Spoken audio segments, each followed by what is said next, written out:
Pastor Eliseo, Apocalipsis, capítulo 1, clase 16, una visión del Hijo del Hombre.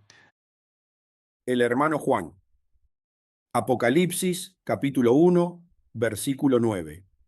Yo, Juan, vuestro hermano y copartícipe vuestro en la tribulación, en el reino y en la paciencia de Jesucristo, estaba en la isla llamada Patmos por causa de la palabra de Dios y el testimonio de Jesucristo.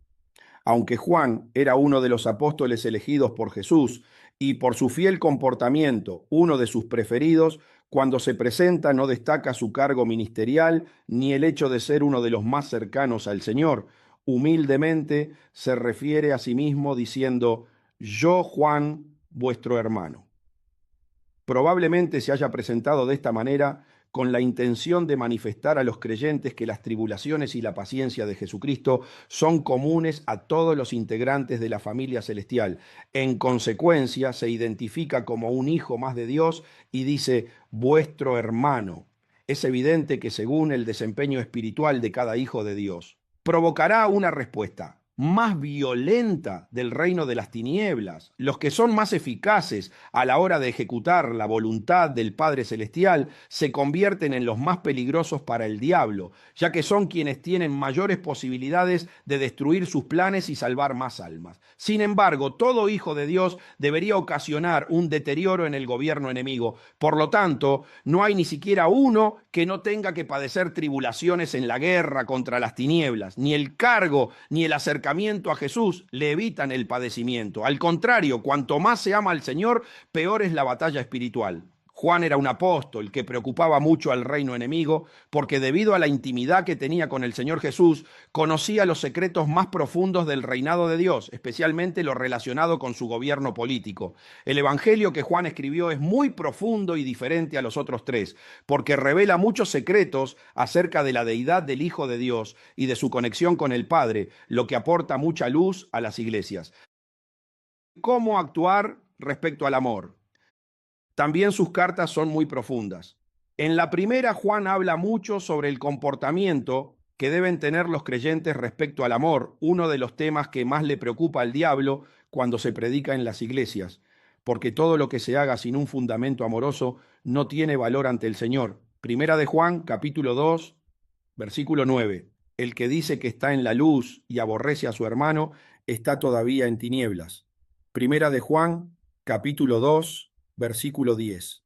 El que ama a su hermano permanece en la luz, y en él no hay tropiezo. Primera de Juan, capítulo 2, versículo 11.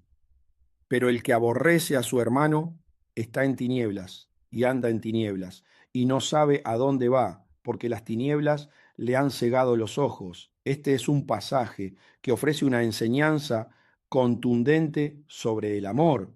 Quien se confiesa parte de la familia celestial y aborrece a su hermano, está totalmente engañado por el reino de las tinieblas. Una de las características más destacadas de un verdadero creyente es que siempre anima a su hermano a esforzarse para alcanzar su propósito divino. El que tiene la revelación del objetivo de Dios para su vida y ama que se haga la voluntad del Padre Celestial, es quien tiene mayor claridad sobre la importancia de que los demás hermanos cumplan también su cometido en el reino y les ayuda a conseguirlo. ¿En dónde se manifiesta más el amor por un hermano? Cuando un hijo de Dios se esfuerza en ayudar a otro para que cumpla su objetivo divino.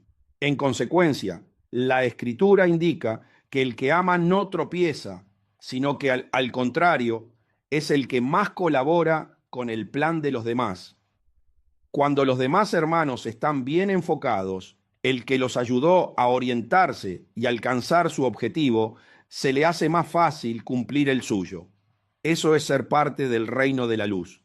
Las discordias, el odio, la envidia, los celos y la murmuración son sumamente dañinos y provocan el efecto contrario.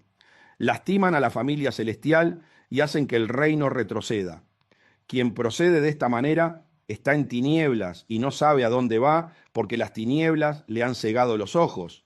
Este tipo de enseñanzas en las iglesias hacen temblar al diablo. Si algo quiere el diablo es que los hijos de Dios estén divididos y completos, y se deleita cuando se aborrecen entre ellos. Juan era uno de los que ponían en jaque al reino de la oscuridad. Por ese motivo terminó en la isla de Patmos. El gobierno enemigo quiso encarcelarlo, pero incluso en ese lugar apartado, Jesús lo usó para transmitir el mensaje de uno de los libros más importantes de la Biblia, el Apocalipsis. El mismo Señor lo destaca como un libro muy especial y llama bienaventurado al que lo medita y lo guarda en su corazón.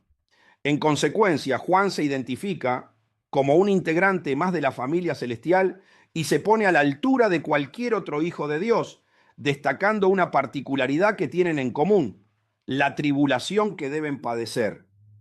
En consecuencia, dice, copartícipe vuestro, que es las tribulaciones, son parte del camino. Vivir de acuerdo con las normas del reino de Dios ocasiona muchas tribulaciones. El diablo está constantemente buscando la manera de que los integrantes de la familia celestial se salgan de las reglas que la caracterizan. Cada palabra que se le revela a un hijo de Dios para cumplir el propósito divino viene acompañada de su propia tribulación. Es el sello que indica que fue el Señor quien se la dio, y hay que mantener la paciencia hasta que se cumpla el objetivo. Por lo tanto, la paciencia es una señal de la fe. El que cree en Dios soporta las tribulaciones hasta que la promesa se concrete. Esa es la paciencia de Jesucristo, que el creyente mantenga la fe en lo prometido hasta su cumplimiento, para que los hombres puedan ver la obra de Dios cumplida en su vida. Santiago capítulo 1, versículo 2. Hermanos míos, tened por sumo gozo cuando os halláis en diversas pruebas. Santiago capítulo 1, versículo 3. Sabiendo que la prueba de vuestra fe produce paciencia. Santiago capítulo 1, versículo 4. Mas tenga la paciencia su obra completa, para que seáis perfectos y cabales sin que os falte cosa alguna. Este pasaje corrobora lo que dice Juan. Cada palabra que Dios le da al creyente para que se cumpla y le glorifique con su vida, hace que el diablo se levante con la intención de abortarla y quiera quitarla del corazón. En consecuencia, Santiago les dice a sus hermanos que tengan sumo gozo cuando se hallen en diversas pruebas, ya que cada palabra que reciben provoca que el diablo se levante y ocasione una nueva tribulación, una batalla espiritual que probará la fe de cada hijo de Dios. Si verdaderamente creyó con el corazón que fue Dios quien le hizo la promesa, entonces tendrá la paciencia suficiente para esperar hasta que su cumplimiento llegue. El perfecto es aquel que, cuando Dios le enseña su palabra, la pone en práctica, y cuando le hace una promesa, aguanta la tribulación hasta que se cumpla. Muchas veces el creyente confunde la perfección espiritual con haber alcanzado la estatura de Cristo, pero esa es la perfección final y total. También se debe considerar como una acción perfecta cuando se recibe una enseñanza del reino, se pone en práctica y se convierte en gracia, formando parte de la personalidad. Es como cuando un alumno va a la escuela y durante el año la maestra le enseña a sumar, restar, dividir y multiplicar. La nota máxima del año es un sobresaliente si hace todo correctamente, pero durante el año escolar, ¿no? Si la maestra le enseña a sumar y le pone una tarea para probar su conocimiento y él la hace correctamente, también le pone sobresaliente, aunque aún no sepa restar, dividir ni multiplicar, porque lo que ya le enseñó el maestro, junto con su prueba correspondiente, lo hizo perfecto. Así también funciona el reino de los cielos. Para Dios, el hombre cabal es aquel que ha separado su mente del mundo terrenal y que está constantemente analizando si su comportamiento se ajusta a las normas de la familia del cielo. Manteniendo esa postura y teniendo la paciencia suficiente para esperar a que se cumplan las directrices divinas, el Hijo de Dios tiene la garantía de que no le faltará nada. Juan metido en un caldero de aceite hirviendo. Según la tradición cristiana, el apóstol Juan fue arrestado en Éfeso y llevado a Roma durante la persecución del emperador Domiciano, donde fue sometido a una prueba extrema al ser arrojado a un caldero de aceite hirviendo por predicar el Evangelio. Sin embargo, de manera milagrosa, Juan salió ileso. lo que asombró a los espectadores. En lugar de ejecutarlo, el emperador decidió desterrarlo a la isla de Patmos, donde recibiría las visiones que luego escribiría en el libro del Apocalipsis. Juan en la isla de Patmos. Juan escribió este libro cuando estaba en la isla de Patmos, ubicada en el mar Egeo, junto a la costa de Asia Menor, la actual Turquía, que forma parte de un grupo de unas 50 islas. Es una isla rocosa e inhóspita, llena de arrecifes y peñascos insalvables, de unos 16 kilómetros de largo y menos de 10 kilómetros de ancho. Los romanos la utilizaban como colonia penitenciaria.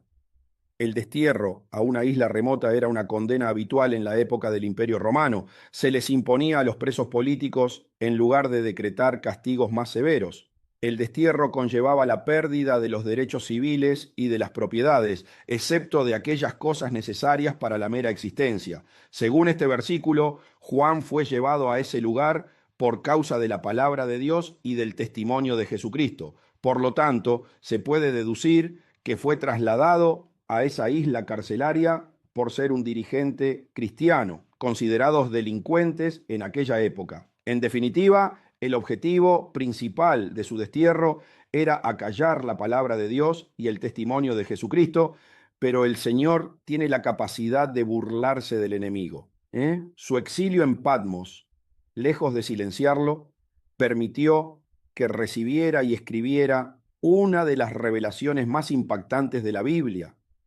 Cuando el enemigo cree que tiene el control, es cuando Dios avanza más en sus propósitos divinos.